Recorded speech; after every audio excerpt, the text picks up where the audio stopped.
Hello दोस्तों। आज देखते हैं संडे टॉक में कि निफ्टी बैंक निफ्टी की कंप्लीट एनालिसिस देखते हैं और डाउ जोन्स भी देख लेते हैं कि क्या ये जो है निफ्टी को मंडे को कुछ सपोर्ट करेगा कि नहीं करेगा। इसके अलावा फ्रेंड्स देखेंगे दो स्टॉक्स जो हम हर संडे को लेते हैं जो कि चैंपियंस ऑफ चैंपियंस हैं, और फॉर्चुनेटली मुझे लगता है कि इस बार जो हमारे स्टॉक्स हैं वो ठीक हैं, अच्छे हैं। इतनी वॉलेटाइल मार्केट है लेकिन फिर भी जो स्टॉक्स हैं ना, मुझे लगता है कि उनको जो है पैसा देकर ही जाना चाहिए। तो फ्रेंड्स हम सबसे पहले देख लेते हैं कि जो डाउ जोन्स है, ये डाउ जोन्स क्या बोलता है। तो फ्रेंड्स यहाँ पर अगर आप देख लीजिए तो डाउ जोन्स है ना, ये पहली बात तो ये अप ट्रेंड के अंदर ही है, जैसे कि आपको यहाँ पर दिख रहा है। सेकेंडली इसने यहाँ पर ना एक हैमर दिया है, लेकिन जो हैमर है ना वो ऑलरेडी अप है और इसका जो विक है ये बहुत लंबा नहीं है।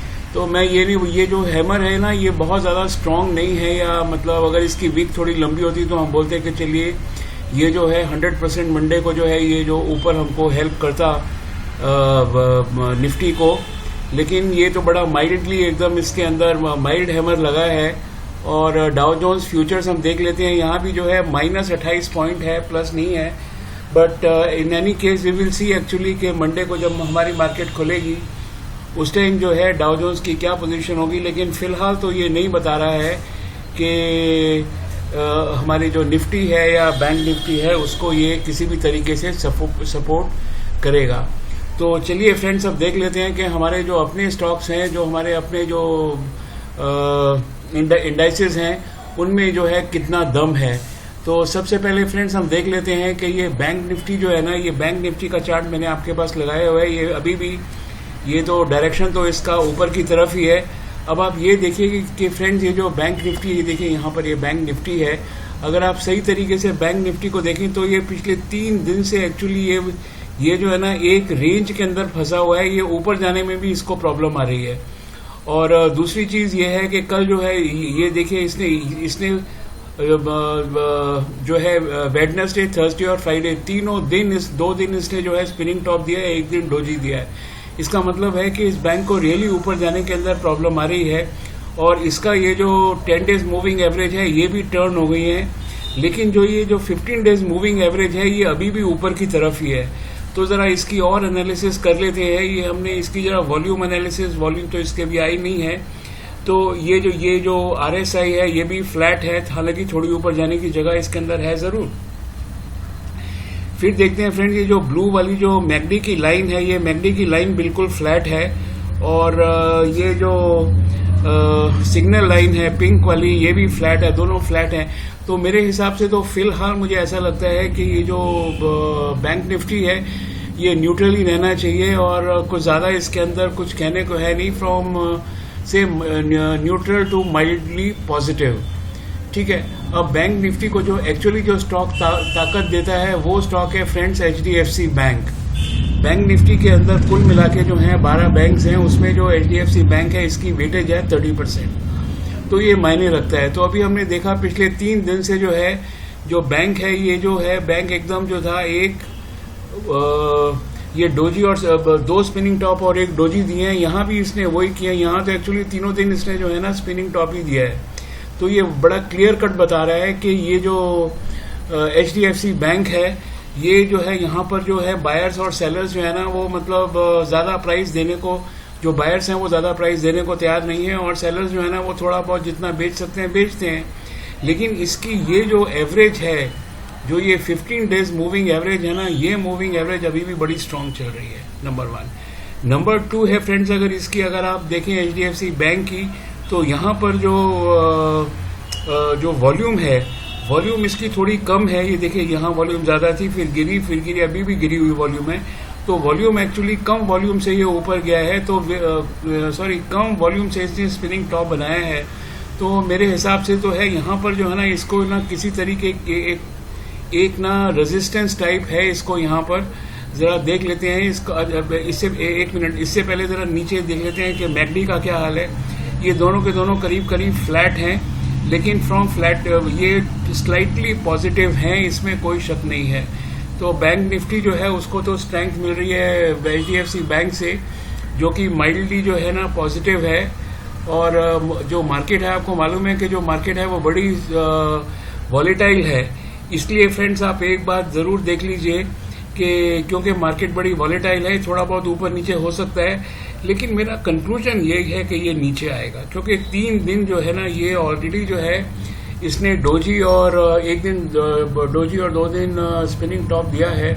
तो इसको जो है HDFC बैंक जो है ना निफ्टी को ज़्यादा सपोर्ट नहीं करेगा, और बाकी तो छोटे छोटे बैंक हैं उनका तो कुछ कहना ही क्या है। अब एक शेयर मार्केट का दिग्गज देख लेते हैं जिसको हम बोलते हैं रिलायंस इंडस्ट्रीज।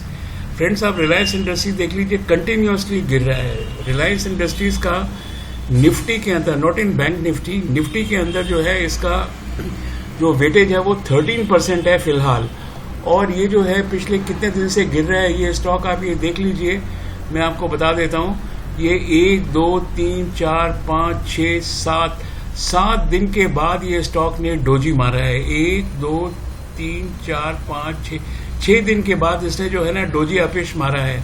नाउ फ्रेंड्स ये जो रिलायंस है ना, ये रिलायंस में मैं एक बात बोलना चाहता हूँ कि रिलायंस के अंदर एक्चुअली अगर ये गिरता है ना तो इसके अंदर आंख मीच के परचेज करनी चाहिए, बिकॉज अगर इसको नहीं खरीदेंगे तो आप किसको खरीदेंगे फिर।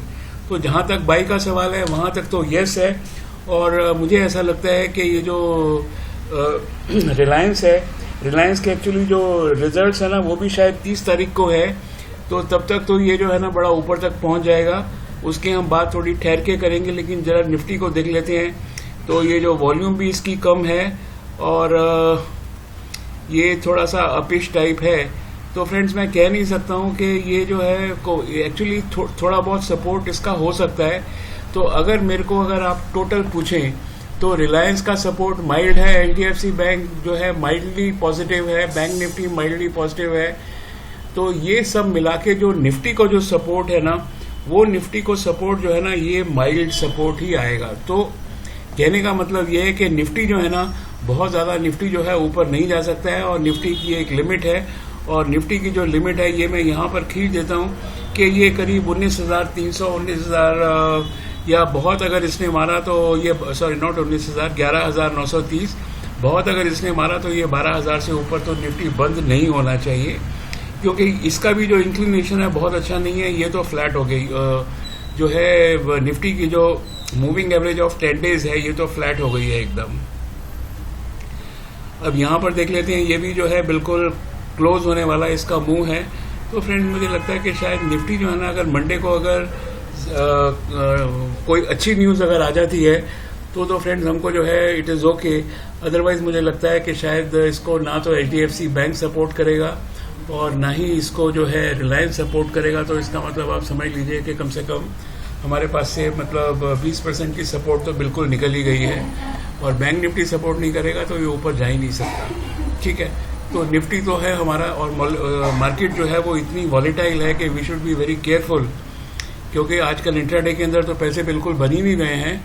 इसलिए we should be very careful till the market falls down and then market goes up. याद रहे रिलायंस के जो नतीजे हैं फ्रेंड्स ये 30 तारीख को आने वाले हैं। ये मैंने रिलायंस का यहाँ पर चार्ट लगाया है। इस चार्ट को जरा, अब मैं रिलायंस के बारे में ये बात करता हूँ बिकॉज मेरा चैंपियंस ऑफ चैंपियंस का एक स्टॉक रिलायंस भी है। और ये जो रिलायंस का जो स्टॉक है ना, ये अगर आपको से 2100 और 2100 से थोड़ा नीचे मिल जाए, यहाँ पर अगर ये मिल जाता है से अराउंड 2115-20 के आसपास, तो it will be a very good buy. और इसका जो टारगेट है, जो स्ट्रेट टारगेट इसका दिख रहा है विदाउट एनी डेविएशन, वो दिख रहा है 2325 के आसपास। So you can very conveniently make around 10% in Reliance. It's just a beautiful stock. मैं तो इसकी हर तरह से इसकी एक्सरे कर लेता हूँ, और मैंने तो इसके 50 जो है ना, इसके 50 वो भी शेयर्स ऑलरेडी इसके ना 2100 के ऊपर परचेज कर चुका हूँ। नंबर 1 मैं 100 शेयर जो है ना रिलायंस पीपी के भी ऑलरेडी खरीद चुका हूँ, दैट इज़ 1225 के ऊपर। वो इस यहाँ पर रिलायंस पीपी का चार्ट आता नहीं है, मैं आपको दिखा नहीं सकता हूँ, क्योंकि इससे बेटर तो शेयर मार्केट के अंदर कोई बेट हो ही नहीं सकती। ठीक है, और ये यहाँ पर आप देख लीजिए RSI इतना नीचे 37 पे, मेरे को तो नहीं लगता कि साल में कितनी बारी 3 बारी आता है, 1 साल का चार्ट है ये। तो this is a wonderful opportunity to invest. Whether the results are on 30th October or 30th of December, don't bother. It is straight investment for a target से टारगेट ऑफ 2300। और उसके बाद मेरा एक बहुत पसंदीदा स्टॉक है फ्रेंड्स, इसको मैं बोलता हूँ अजंता फार्मा। अजंता फार्मा में इसलिए बोलता हूँ फ्रेंड्स क्योंकि ये जो स्टॉक है ना, ये जो है कोई यूएस एफडीए के जो पचड़े में नेट में कभी फंसता नहीं है ये स्टॉक, क्योंकि यूएस में इनका बिजनेस ही नहीं है। सारा जो इनका बिजनेस है ना, वो बिजनेस है एक्चुअली इन रशिया और कंट्रीज में है, यूरोप में है, लेकिन यूएस में ना के बराबर बिजनेस है और यूएस एफडीए से कुछ लेना देना नहीं है। तो ये स्टॉक देख लीजिए, ये स्टॉक जो है बिल्कुल अप ट्रेंड के अंदर है। ये स्टॉक जो है क्लोज हुआ है 1606 के ऊपर। अगर थोड़ा सा आपको ये नीचे मिल जाए 1580-90 के आसपास तो बहुत अच्छी बात है, नहीं तो स्टॉक को रखिए अपने पास। और इसके जो रिजल्ट्स हैं ये 27 अक्टूबर को शायद जिसके रिजल्ट्स हैं अजंता फार्मा के, तब तक आपको ये आराम से 5% बैठे बैठे दे देगा। ठीक है, मैं बहुत लंबी जो है बात नहीं कर रहा हूँ कि भाई 1 महीने में क्या होगा, 2 महीने में क्या होगा। उसका फ्रेंड सबसे बड़ा रीज़न ये है कि वॉलेटिलिटी फिलहाल बहुत है, क्योंकि हमारे कोई भी जो इंटरनेशनल फंडामेंटल्स है ना वो चेंज नहीं हुए हैं। वो यूएस चाइना के रिलेशंस वहीं पर हैं। वैक्सीन्स में कोई यूएस में वैक्सीन्स बनने का कोई नज़दीक में चांस नहीं है। इंडिया के अंदर आप देख लीजिए, इंडिया पाकिस्तान, इंडिया चाइना की टेंशन एज इट इज़ हैं। कोविड जो है दोबारा से कहीं कहीं मतलब इंक्रीज होना चालू हो गया है, सेकेंड वेव आ रही है, तो इस वजह से वॉलेटिलिटी बहुत ज़्यादा है।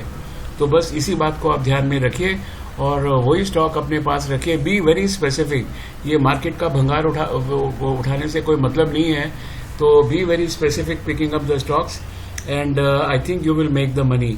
एक बात मैं आपको बताना चाहता हूं कि आपको स्टॉक रिकमेंड करने से पहले मैं खुद खरीदता हूं ताकि मुझे 100% कंफर्म हो जाए कि मैं पैसा कमा के ले जाऊंगा। ठीक है, तो फ्रेंड्स रहिए मेरे साथ, शेयर मार्केट में पैसा कमाइए। और हाँ, एक बात मैं बोलना चाहता हूँ कि टेलीफोन कंपनियों में सिर्फ जियो साथ में रखिए, बाई कोई कंपनी साथ मत रखिए। और एविएशन सेक्टर को और ये पेट्रोल का जितने भी सेक्शंस हैं सबको निकाल दीजिए। तो आई थिंक बहुत सारे स्टॉक्स हैं जिनको आप चूज कर सकते हैं। Fine, so thank you very much and good night.